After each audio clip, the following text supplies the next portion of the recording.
What are we looking at here? We're looking at a box, a Kai Professional.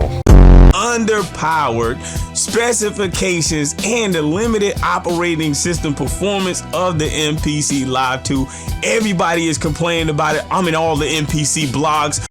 All right, the new MPC 3 is finally here. Hallelujah. Yeah, man, the design has grown on me too, Shigito. So, and as you look at more of these photos, man, it is starting to look a lot cooler, a lot dope, and like the possibilities. When you compare the modern MPC, especially the Live series, when you compare that to a legacy MPC, I would say the Live series is much more focused on a portable studio in the box. And I think that's very similar to a handheld gaming console like a Switch, because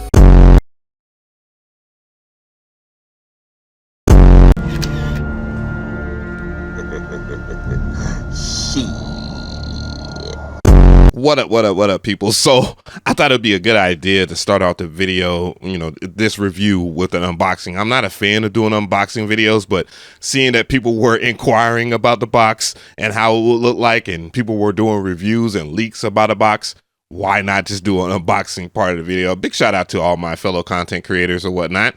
But I did get this from Kai. I think you guys have realized that, how early this video is. However, they don't have any say on what I have to say in this video or anything like that. It still is an honest review. I just want to be honest with the audience and whatnot. I will have a link in the description box as well. So make sure that you support that and, get your MPC Live 3 like me, One thing that I noticed off top about the MPC Live 3 happens to be that it had the touch strip similar to the MPC Studio. It's at the far left. You're going to see me use it, so relax. We're going to talk about that, but, I want to show people how the unboxing process and whatnot, and what you should get with your MPC, by the way, so, because some people are probably going to be a whole lick out here.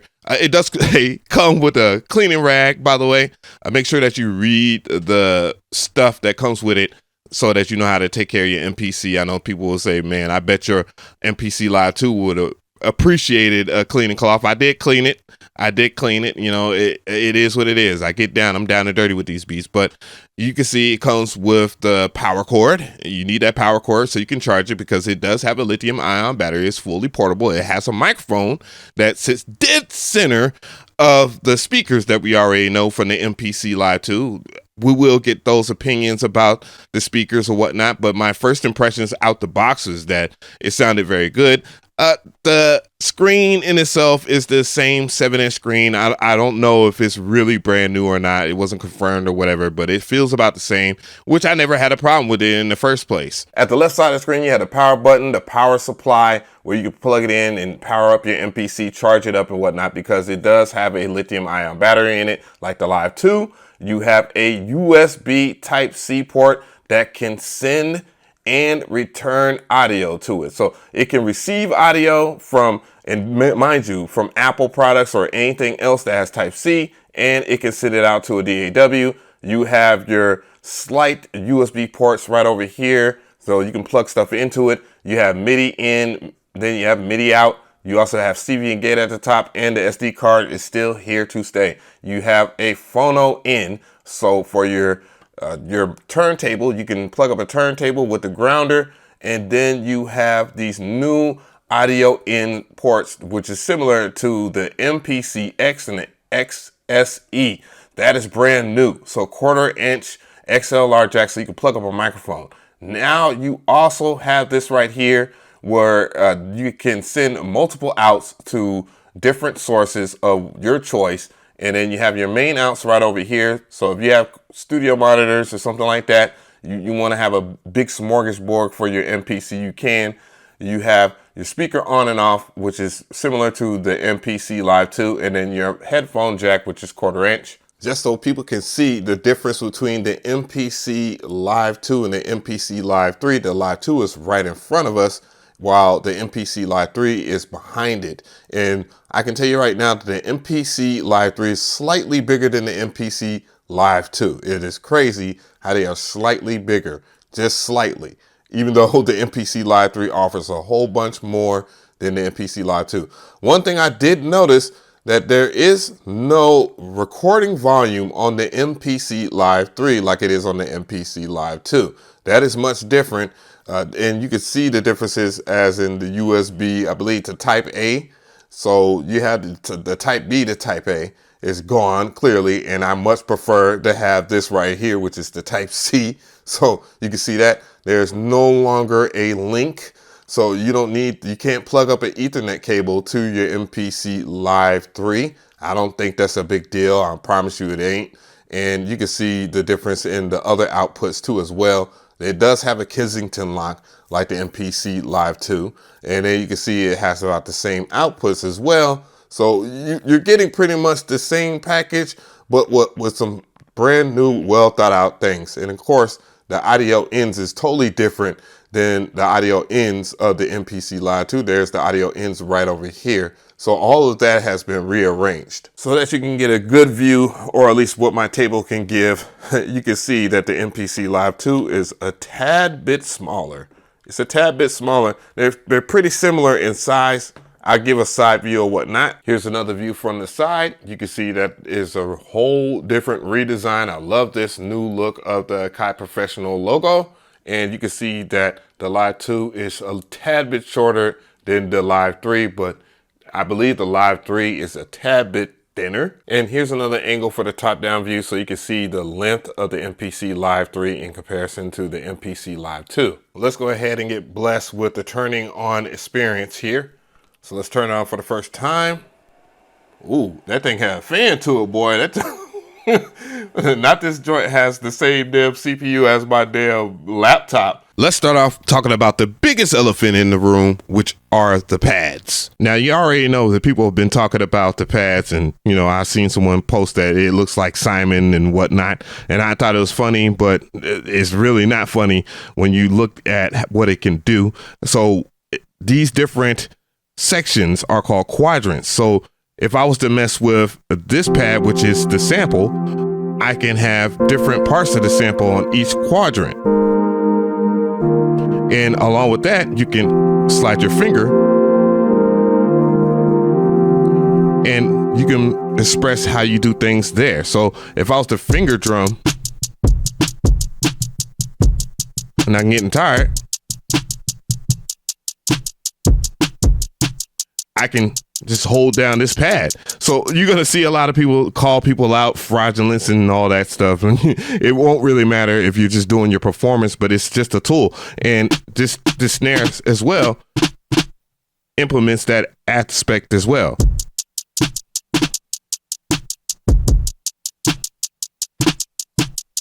And you can see where it goes and how you can do this. It's just by pressing the edit button, which wasn't on the MPC Live 2, and it's a necessary button to be on all MPCs, and we have one now.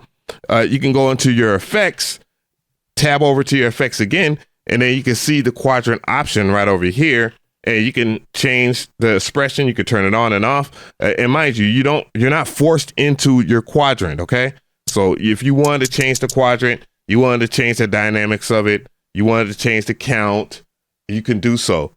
It's not that difficult. And you have different categories as well. You can see that you have the arpeggiator, different articulations, rolls, and so forth. So there's a lot that you could do with the new quadrant pads, even if you choose not to use the quadrants. What's really crazy about this is you can see why they added the different layers in the first place. You can clearly see that the transport buttons are arranged closer to the unit, still at the bottom or whatnot where they need to be, except now we have, again, the edit button, the arrange button, if you want to drop something into the arranger, which I figured they would have that, and the mixer button, which was on the MPC Live 2, but was in an awkward position. So this is more prominent to the actual workflow in itself. One of the other things that I want to point out is the top buttons. They are correlated to the top here, obviously.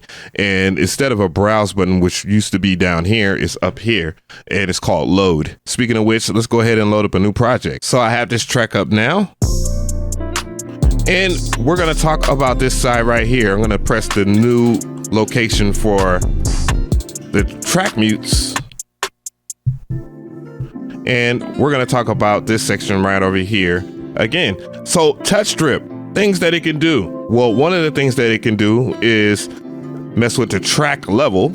So if I wanted to mess with this particular track, let's go to track number 5. And track number 5 can turn up and down the volume. So if you want to mix your tracks like this, then you can. Let's go ahead and get an example of that going. So if I wanted to bring down the drums, any of that, I would go over here. You can press main and then go to that particular track. You know what I'm saying? I'm gonna go to the drum track. I can remove the drums here. And that might be all you want to do for that particular track, you know? You also can do touch strip effects.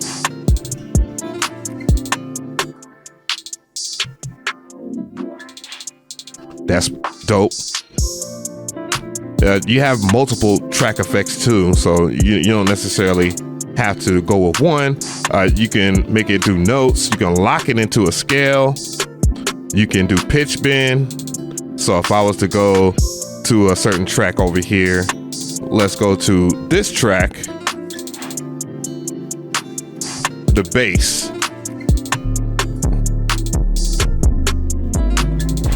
You can hear that.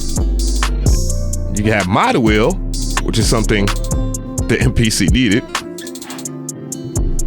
I think all MPCs should get that at one day, right? We'll make a partition for that, I guess. A partition is crazy. Expression. Yeah, crossfader. Oh my God, I didn't even know you had crossfader. Holy. So that's pretty much a feature that was on the Akai Force. So I'm pretty sure you have to assign the crossfader, and then you can turn the strip off. You can assign it to one of the Q links or whatever. And that's pretty much the test strip in a nutshell. Now, what if you was one of the folks that were like, I don't like the sequencer and the sequencer style workflow, and I don't really want to work with the arranger unless it has clips. Now it has clips. To give a prime example of that, let's go ahead and go to our drums. And now from here, we'll go into the arrangement view. Now, if we simply press this right over here, it will make a clip. It will say duplicate arrangement in particular. Now, in order for you to see the clip, you would just go over here to shift, arrange, boom. And now you're in clip mode. From here, I can just hit play start. You can see I have 2 existing clips in that track, meaning that if I was just to go back to the main screen and lay down another drum line,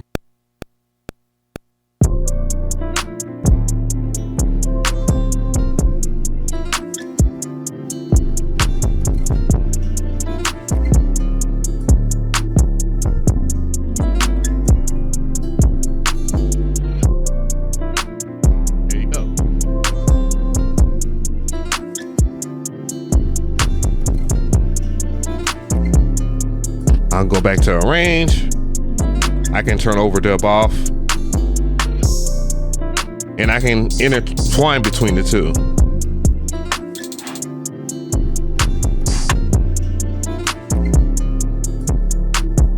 Just like a clip. Keep in mind that you can add tracks from over here. So if you want to have that particular workflow going for you, you can. And then you can set up how many bars, how it launches, the BPM, whatever else that you need to do in this screen. Yeah, Kai's been working. You can also launch clips using the step sequencer by pressing set and then going over here to clip launch. Oh yeah, I forgot. It has a step sequencer too. It is fire. So let's start off with something light. I'm gonna hit this pencil sign over here, and then I'm going to double the length of the sequence. And from here, I'm going to record.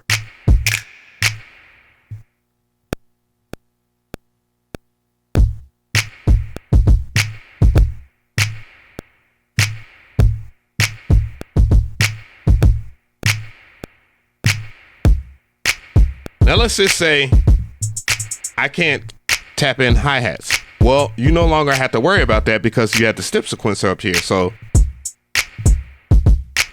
you can just put your hi-hats in. Hit the next right here. and boom. And then just keep on putting stuff in.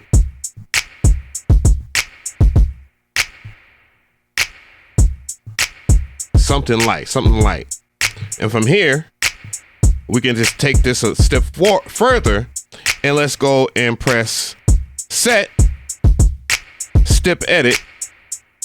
I can select the step, and let's say I want to edit step number 7. So I can go over here to step number 7, select it over here, and then I can add some modifications to it.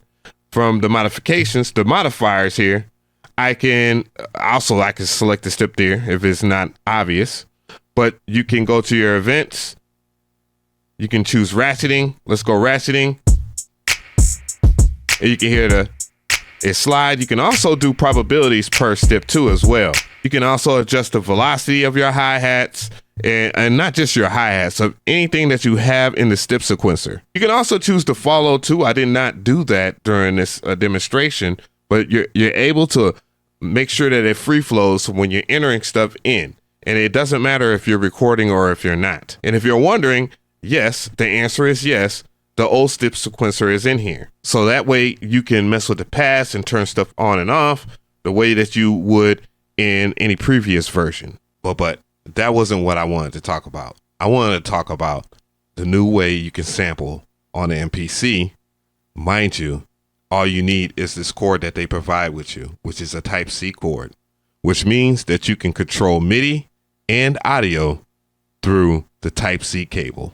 So if I wanted to sample my iPad over here, and I would just plug up a Type-C right here, plug up Type-C to your MPC, to your iPad, or whatever you want to sample, go right here, set it up for your input. I believe it will be USB input 1. Then we can monitor it or not monitor it, play it through there. You can monitor it. Go into my sampler. So I'll double press to get the sampler to pull up. Then I'll play the track to see if I got any audio. If I don't have any audio, then that means that you should set up, or I should in this case, set up the USB port. So let's select the USB port. USB port 1 will do. And if I want to preview what I'm sampling or whatever, I'll just monitor in, and you can see that it is going through, and now I can sample. What if I want to do the exact opposite and send MIDI to a device via Type-C? Well, that's pretty easy to do. Well, one thing to consider is that you might need an audio track, and then make sure that you select your input and your monitor on, turn your monitoring on. But you would just go over here to your MIDI track. You go to your MIDI output port here, and then you will select your USB MIDI port 1. And then from there, you will go and select a plugin of your choice or whatever you want to control with your tablet. From here, you would just select your settings within whatever app that you're using and set up your ports, and you'll see that the MPC live ports are there. So then in theory, once I press on the pad, it will play audio, except I haven't set up my audio. Now from here, I just go over to this right here and then select the input port to be on USB input 1. And then from here, I'll choose monitor in. Now that everything is established, we have sound here.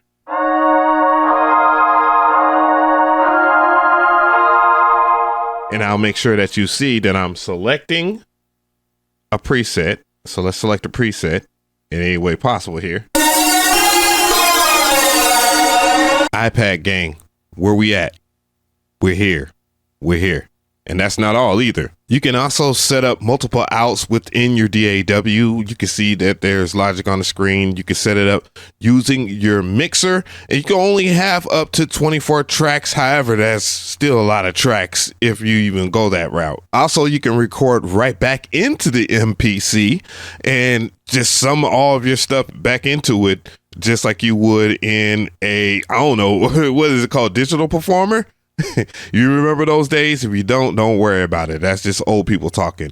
But as you can see, you can record right back into the MPC, which makes the workflow that much more diverse. Also, I forgot to mention that you can sequence external plugins, meaning you could use your DAW like a whole sound module with the MPC, simply the same way we've been doing it, but only now it's much easier with the Type-C wire. And I bet you think I'm done. Nah. Remember when people were complaining about not having a visual EQ? Well, that exists and some more shit. All right, so what we're gonna do is simply this right here. I'm gonna play the track. I'm gonna get rid of the bass here so we can, function here. And then I'm gonna hit this main button over here, tab over, and then go to the effects. And then I'm gonna go and select a brand new effect. We'll glide on down here to the filter section. And then we're gonna look for the Air Visual EQ. We're gonna pull up the visual EQ so I can show you, how it functions, of course. And then you have your visual EQ. Simple as that. You can turn on and off bands. You can change the shelf. Let's go ahead and select another area here.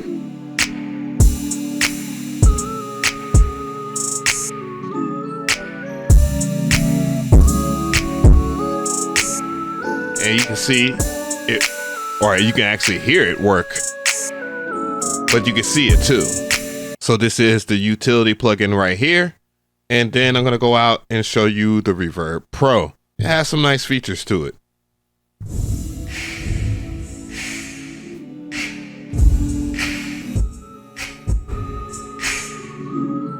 Turn it up a little bit.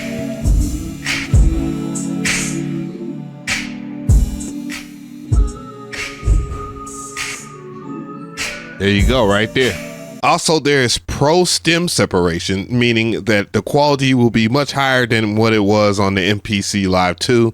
It would be desktop quality, which it deserves its own video, so that's why I'm not doing it here. And I forgot to mention one more thing. Time signatures are back. So you can set your time signature to 6/4, 3/3, 2/2, whatever you want, but it's back. So I know a lot of people will say, he's a shill and he's telling you to go get it. Well, no, not necessarily. That's not the case here. Do I have things negative to say about it? Absolutely. One of the things that bothered me when I was plugging up my Type-C wire to my computer, I got some pink noise. I got some low buzzing that makes it next to impossible for me to sample. And I think it has more to do that I have a complicated setup. My setup is very compact. I have my studio monitors next to my MPC, so that could be a thing. And then also I've tested it out on my MacBook and I didn't have that exact same issue. So it might be a PC thing. Who knows? I think I will have to use a 3.1 hookup. And that's probably the thing that will bug a lot of people, is like, if you have an old computer, then you're not going to get the benefit. But there's ways around it. You can always replace the wire. Spoiler alert, I replaced my wire and that solved the issue. So I didn't have that problem. It's not hard to find a Type-C wire for $9. That's probably longer than the one that Akai provides for you for free when you get your unit. So that's my main issue, at least, and I solved that issue.